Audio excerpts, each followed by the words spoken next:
Good evening, everybody.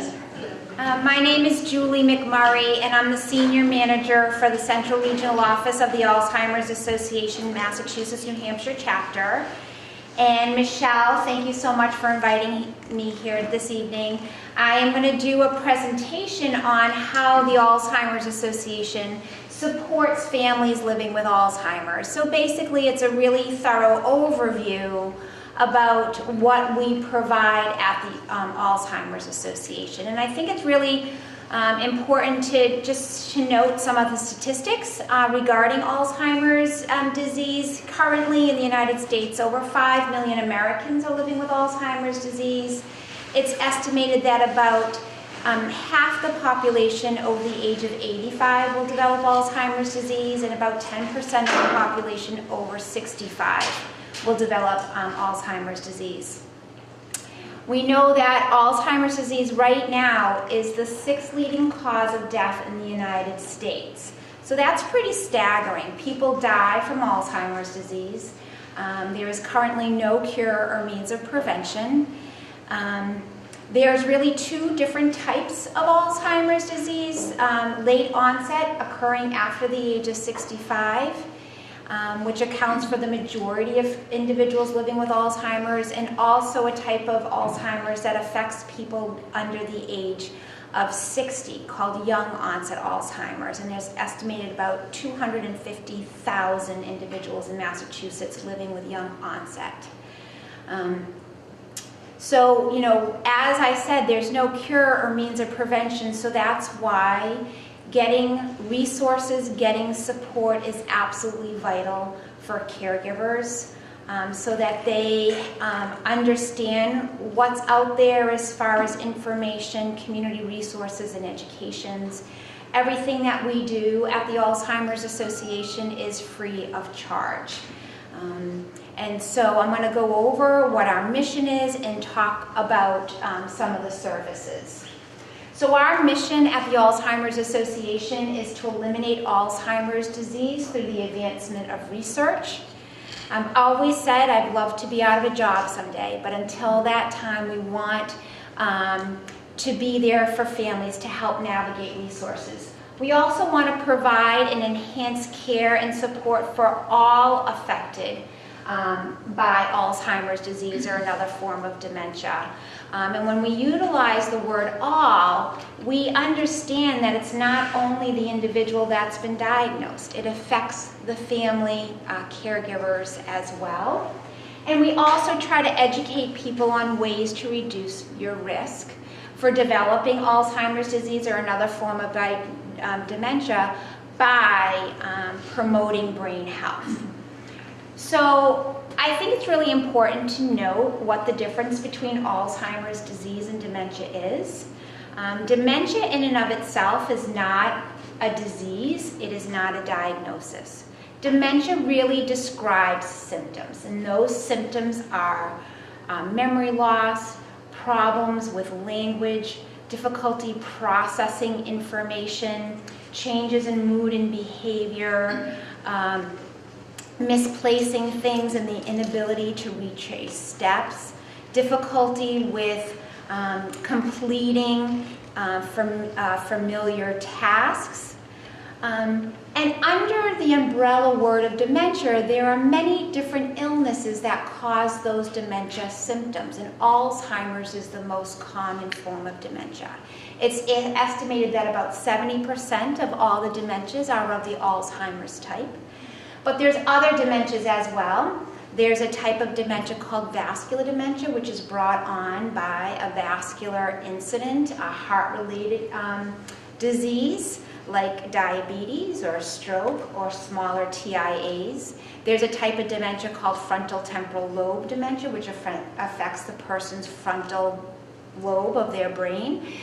Type of dementia called Lewy body dementia, that a person, maybe they're more at risk for falls. It's most associated with Parkinson's disease, and a person experiences more hallucinations and delusions. So there's many types of dementias, but Alzheimer's is the most common form. And they are similar in nature, but there are usually a few characteristics that differentiate from one form of dementia or another. So we really want families, caregivers to connect with the Alzheimer's Association. I brought resources with me tonight, and I think one of the most important resources that we provide to the families and caregivers, and really anybody that has a question about Alzheimer's disease, is our 24-hour, 7-day-a-week helpline. It is accessible 24 hours a day, 7 days a week, no matter when a person calls. They can call at 2 in the morning or 2 in the afternoon, and they will speak to somebody. And through the helpline, we really can help families understand what memory loss is, the difference between normal aging and a form of dementia. We can educate families on treatments. What are the medications that are available right now? But also non-medical approaches to care. One of the things that we often say is look at the person's home through the eyes of someone with Alzheimer's. You know, is it cluttered? Is there enough light? Are there safety issues to take into consideration? We can provide information and referral, and also educate individuals that are calling our helpline on what to look for in a community resource. So we wouldn't say we recommend this nursing home. We would educate consumers on what to look for in a nursing home that has an Alzheimer's care unit and can provide Alzheimer's care to their loved one. So we do a lot of consumer education.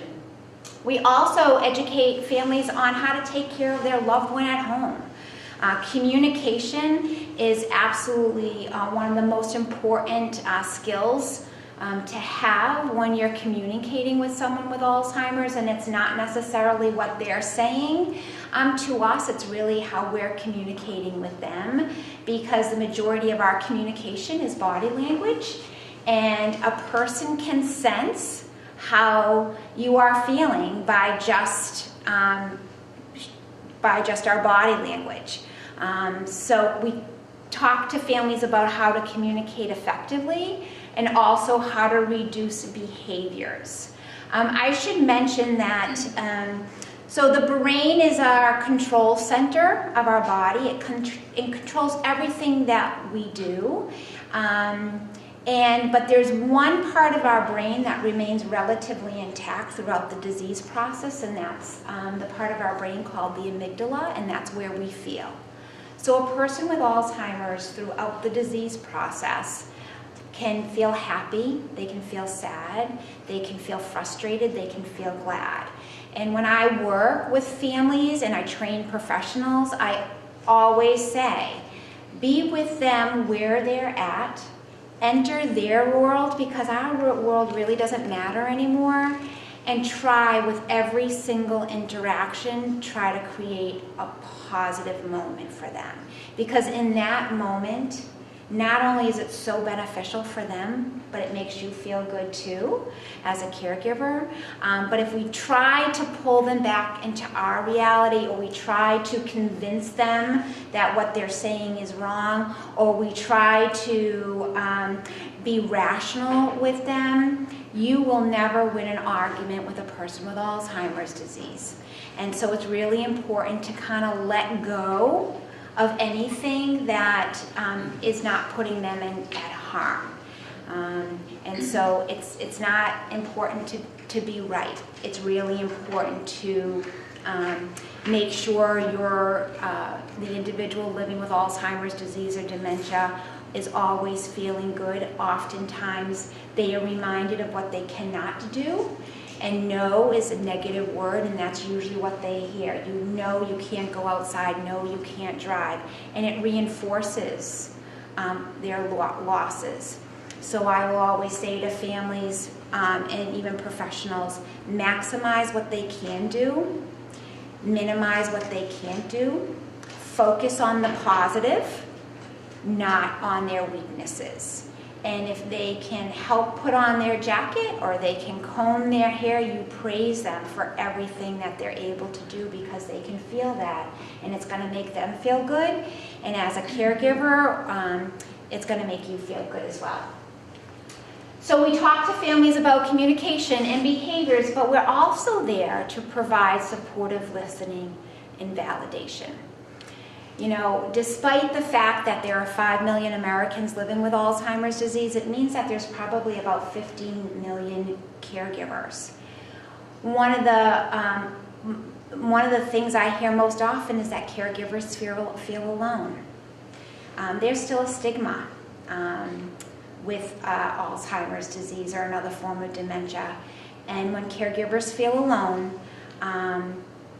when they reach out to us, we validate that whatever they're feeling is very normal and it's very natural. And sometimes, you know, in that moment when you're trying to problem solve or get your loved one back to bed, it's nice to hear a supportive person on the end giving you tips, but also saying it's okay. So as I mentioned, a 24-hour, 7-day-a-week helpline is vital. It truly is the gateway to all of the other programs and services that we offer. The helpline is available in 140 languages and dialects. The helpline is available via our 1-800 number, which is 800-272-3900. But you can also access it via our website. There is a link to our helpline, and people can just ask questions. It gets submitted, and you will hear back from one of our trained clinicians. So through the helpline, it opens up additional resources that we can provide. And I'll go through each one of these. So our care consultation, this program has been around for about 13 years, and we realized when families called the helpline, they might say, oh, I just need a referral to an elder law attorney, but by listening to them, we realized they could benefit from a lot more. So we developed this program called Care Consultation, where we will sit down with a family, or we'll do it over the phone or through email, whatever is convenient, and it really is a personalized assessment. Because if you've met one person with Alzheimer's, you've met one person with Alzheimer's. And it does affect everybody differently. And so my situation may be very different from somebody else's. So we get the opportunity to learn about the concerns that the family has, and then help to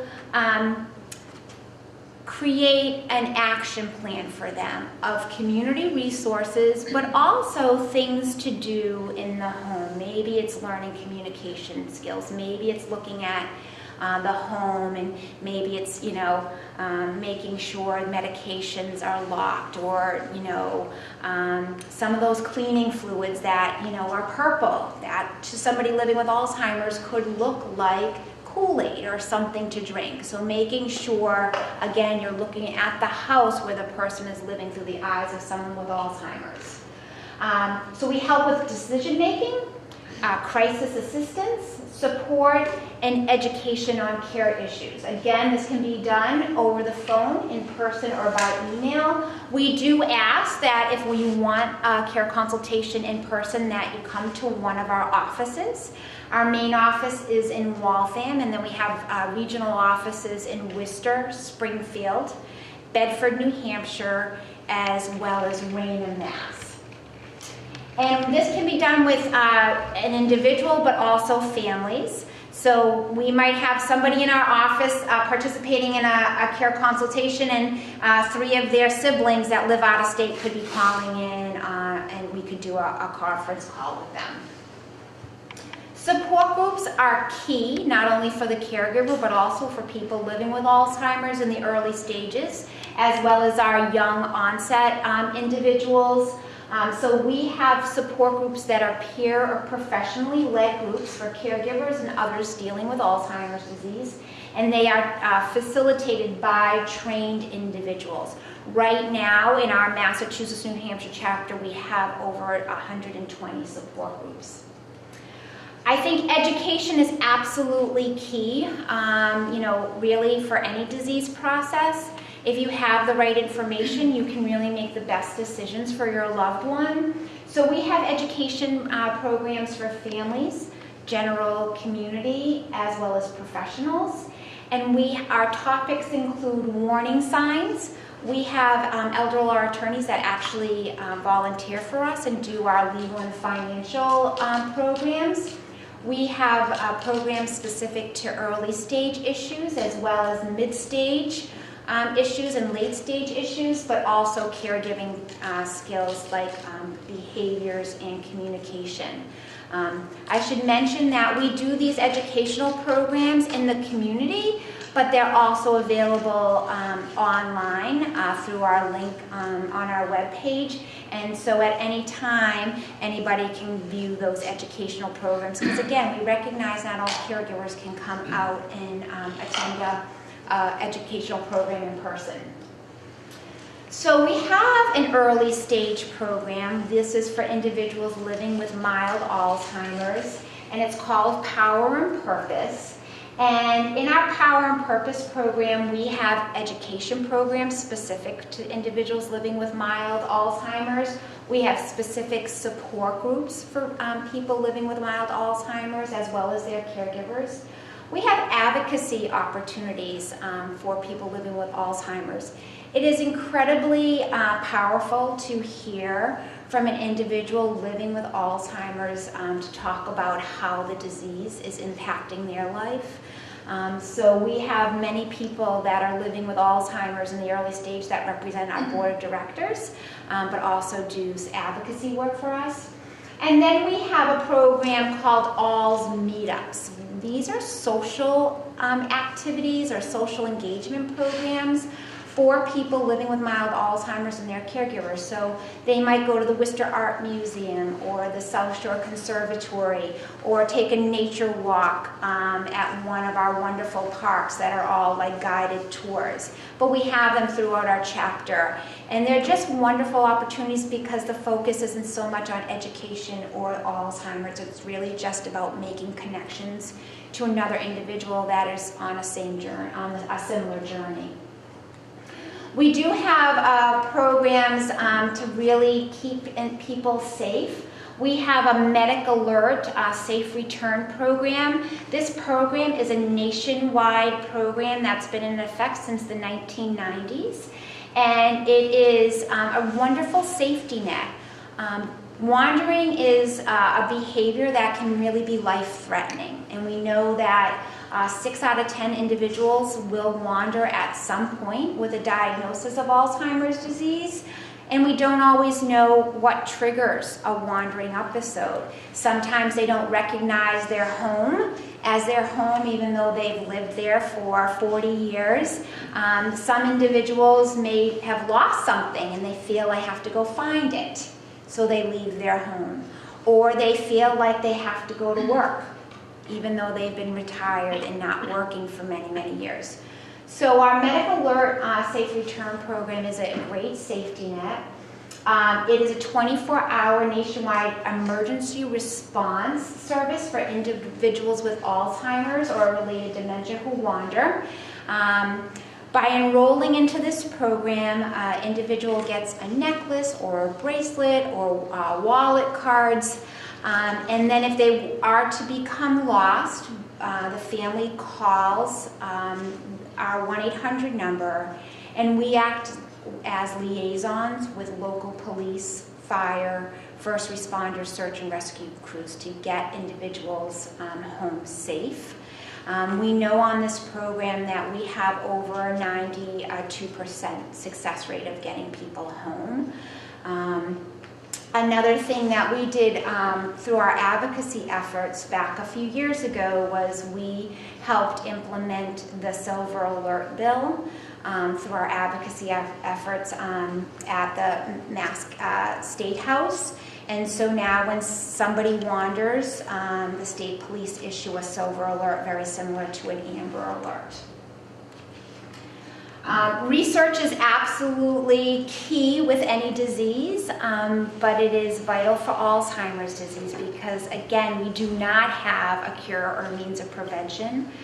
I've been in this field for 24 years, and I've been with the Alzheimer's Association for 15, and I am amazed at the amount of research being done. to really find a cure or means of prevention, and especially what we have learned over really the last 10, 15 years. But there's certainly more to be done.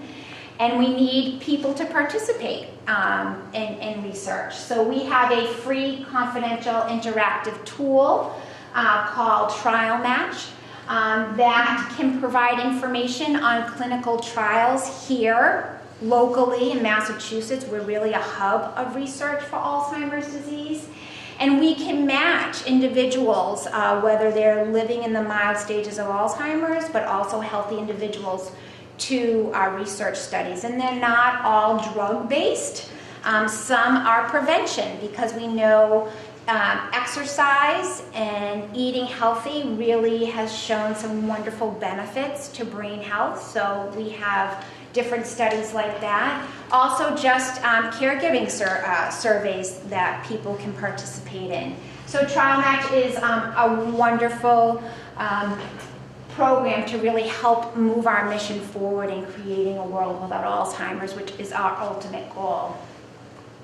So this slide just gives you a little bit of a snapshot what we've been able to do over the last year at our local Massachusetts, New Hampshire chapter of the Alzheimer's Association. We have had over 8,000 calls to our 24/7 helpline. We have done over 2,000 care consultations with families. We have had over 3,700 individuals attend our professional trainings, and over 19,000 people attend our general education programs. And we've given over $1.3 million to Massachusetts researchers through our national grants programs. And we actually have 120 caregiver support groups, as well as support groups for people living with mild Alzheimer's and young onset Alzheimer's. And we know that when people feel supported, when they have the information, that there are great benefits. So some of the benefits that we have found is that there is delayed rates of institutionalization.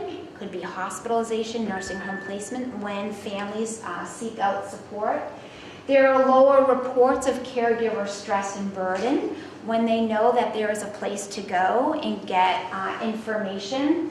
And there are better health outcomes for caregivers. And this is important, because we find that caregivers will die before their loved one with Alzheimer's, and it's because they're taking such wonderful care of their loved one with Alzheimer's. They really, they're not taking care of themselves, whether it be health-wise, emotional, spiritual, because their focus is on their loved one with Alzheimer's. And we know that the needs are only going to increase. Currently, as I mentioned earlier, there are more than 5 million Americans living with Alzheimer's disease. By 2050, as many as 16 million will be living with Alzheimer's disease, and that is because age is the biggest risk factor. And what are we all doing? We're living a lot longer than we ever had before. And so age is the biggest risk factor. Years ago, back in the 70s, people didn't live well into their 80s, their 90s. People died of natural causes, as young as 60, 65. That was considered very old. But now medical science has been fabulous in that they have found treatments and cures and preventions for illnesses that otherwise people would die from. But the risk for developing Alzheimer's disease increases with age. And our baby boomers are our largest population, so as they age, incidences of Alzheimer's are only going to go up. And there are tremendous costs to both families and our government. Most of the care right now that is provided to someone with Alzheimer's is out of pocket. It's done by a family member, a neighbor, a relative, and it's really, and anything that, a service that comes into the home right now, it costs, it's an out of cost for the family.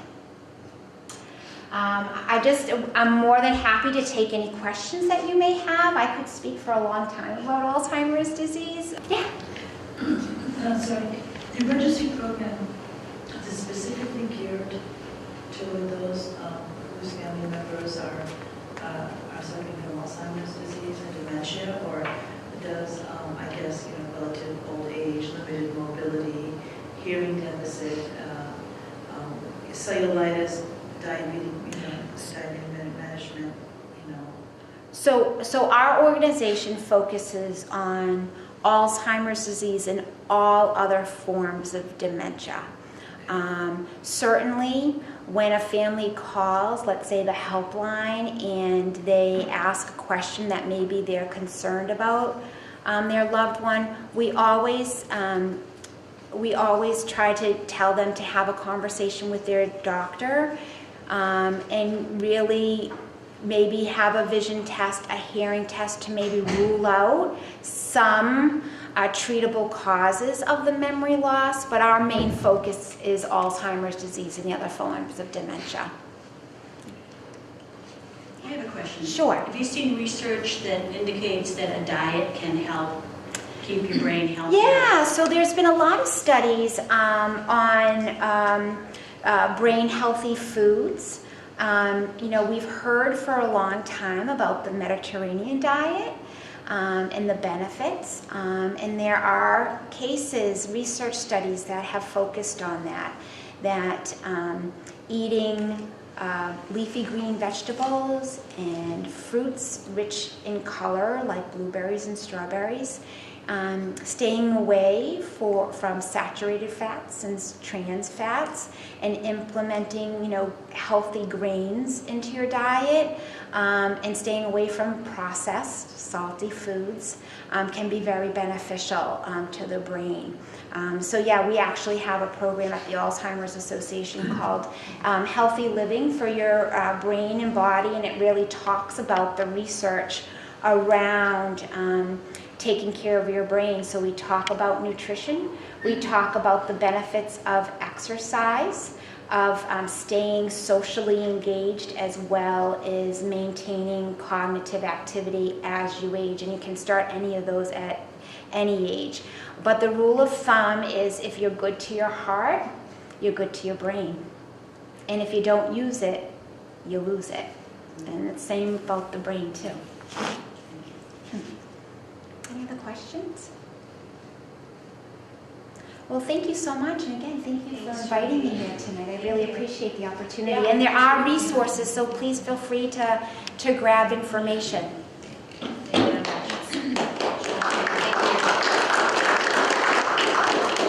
We have 2 tables with resources, and Officer Isley and I will be collecting information if you want to register a loved one. We have forms over here, or if you just want to ask us questions. From a police perspective, we're putting on this event because we really want to be able to identify who may be in our community, who's at risk, so that we have information in the event of an emergency. We're working closely with the Council on Aging, we're working closely with the Alzheimer's Association, and we're trying to put together a lot of resources for our community. So if you have additional questions, comments, ideas, please let us know. But we'll be here for a while to take questions.